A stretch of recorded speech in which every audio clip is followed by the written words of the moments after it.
اچھا جی، بسم اللہ الرحمن الرحیم۔ میں مولانا طارق جمیل صاحب آپ کو یہاں آنے کے لیے آپ کا شکریہ ادا کرتا ہوں، اور یہ پاپولر ڈیمانڈ تھی ہماری ساری پارٹی کی طرف سے، لوگوں کی طرف سے بھی، کہ آپ کا آج دعا کرنا بڑا ضروری ہے، تو اس لیے ہم سب کو بڑی خوشی ہے کہ آپ یہاں ہمارے ساتھ شامل ہیں۔ میں اپنے ساری جو میری جماعت کے لوگ اور پاکستانی جو آج دیکھ رہے ہیں، میں ان سب کے لیے ایک پیغام دینا چاہتا ہوں۔ آج سے 1947 میں آج کی رات 27ویں کی رات کو پاکستان بنا تھا، تو پہلے ہم سب کو سمجھنا چاہیے کہ ایک بہت بڑی خواب کا نام پاکستان تھا۔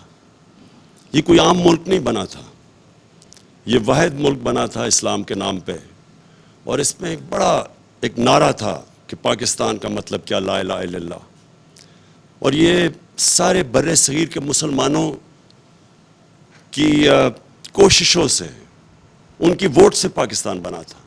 وہ مسلمان جن کو پتا تھا کہ انہوں نے پاکستان میں نہیں رہنا، جو آج 20 کروڑ لوگ ہندوستان میں ہیں، ان کے جو بڑے تھے ان کو پتا تھا کہ وہ پاکستان میں نہیں رہنا، اس کے باوجود انہوں نے اس خواب کے پیچھے ووٹ دی تھی پاکستان کو۔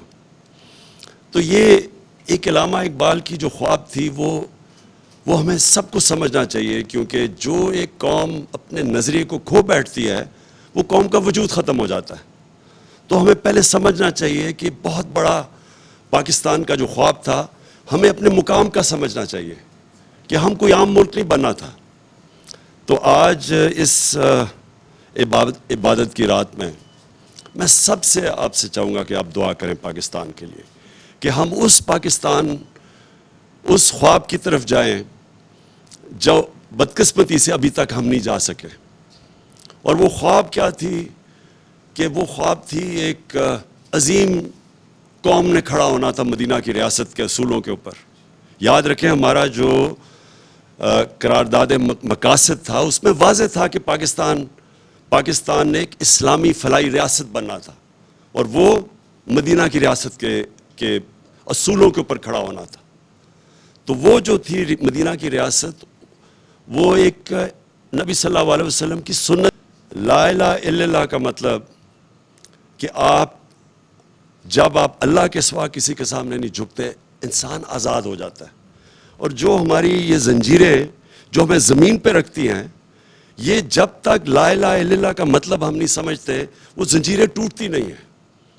تو ایک انسان اپنے پورے مقام پہ نہیں پہنچ سکتا۔ نبی صلی اللہ علیہ وسلم نے مدینہ کی ریاست میں انسانوں کی زنجیریں توڑ دی تھی، تو وہ ان کو پر لگ گئے تھے، ان کی پرواز شروع ہو گئی تھی، جو اقبال کے شاہین بن گئے تھے۔ تو اقبال کا شاہین تو بن ہی تب سکتا ہے انسان جب وہ اپنی زنجیریں توڑتا ہے جو ہمیں زمین پہ رکھتے ہیں۔ سب سے بڑی زنجیر ہے خوف کی زنجیر۔ یہ جو خوف ہے، جو قرآن میں اللہ کہتا ہے کہ جو لوگ ایمان لے آئے میں ان کے خوف دور کر دیتا ہوں۔ خوف کیسے دور ہوتے ہیں؟ جب اپنی زنجیریں توڑتے ہیں۔ خوف کی زنجیریں، جو موت کا ڈر کہ جی مجھے کوئی ذلیل کر دے گا، اللہ نے اپنے ہاتھ میں ذلت رکھی ہوئی ہے۔ رزق کا ڈر کہ میری جی روزگار نہ چلا جائے۔ یہ سارے وہ خوف ہیں جو انسان کی پرواز روکتے ہیں اوپر۔ تو علامہ اقبال نے جب کہا نا کہ اس رزق سے موت اچھی ہے، جس رزق سے پرواز میں کوتاہی آتی ہے، تو جو چیز انسان کو روکتا ہے اپنے مقام پہ پہنچنے کے لیے، وہ لا الہ الا اللہ ایک ایسا چیز ہے جو سب کچھ توڑ دیتا ہے، وہ زنجیریں توڑ دیتا ہے۔ تو میں آج جو اس رات پہ اپنی قوم کو کہتا ہوں کہ دعا کریں کہ یہ جو ہماری آزادی، ہماری پرواز کے راستے میں یہ جو ایک باہر سے مداخلت اور پھر سازش ہو کے ایک پتلے بٹھائے گئے ہیں، سب کو دعا کرنا چاہیے کہ ہماری یہ پرواز جو روک رہی ہے، جو قوم نے عظیم قوم بننا ہے، اس کے لیے ہم اپنی زنجیریں توڑیں تاکہ ہم آگے بڑھ سکیں، ہم غلامی کی زنجیریں توڑیں۔ سب کو اس کی دعا کرنی چاہیے، کیونکہ کبھی بھی کوئی انسان بڑا انسان نہیں بن سکتا جس میں ذہنی غلامی ہو۔ کوئی قوم بڑی قوم نہیں بن سکتی جو کہ غلام ہو، جس کے ذہن میں غلامی ہو، جس کی زنجیریں بندھی ہوئی ہوں کہ جی ہم ہم کیونکہ بیکاری ہیں تو ہمیں غلامی کرنی پڑے گی, بیگرز آر ناٹ چوزرز, یا کہیں جی ہم لائف سپورٹ مشین ہے تو ہمیں غلامی کرنی پڑے گی. یہ ساری چیزیں وہ ہیں جو کہ ہمیں ہمارا جو مقام ہے, ہماری جو خواب ہے پاکستان, اس خواب کے اوپر پہنچنے کے لیے ہمیں روک رہی ہیں. تو آج میں نے خاص مولانا صاحب آپ کو بھی اس لیے دعوت دی کہ قوم کی دعا کریں, قوم کے لیے دعا کریں. میں اپنی پارٹی کی اب بات نہیں کر رہا, میں اپنے پاکستانیوں کے لیے دعا کر رہا ہوں. اور میں چاہتا ہوں آپ دعا کریں کہ ہم وہ جو ہم نے بننا تھا اس راستے پہ ہم پھر واپس جائیں. جو ہم بدقسمتی سے ہم اپنا راستے گم ہو گئے اور ہم اپنا راستہ کھو بیٹھے, اور ہم اپنے وہ جو پوٹینشل اللہ نے جو ہمیں طاقت دی ہوئی ہے, جب اس نے کہا میں تمہیں اشرف المخلوقات بنایا ہے, سب سے عظیم مخلوق, کہ جب انسان فرشتوں سے بھی اوپر چلا جاتا ہے لیکن گرتا ہے تو جانوروں سے بھی نیچے چلا جاتا ہے.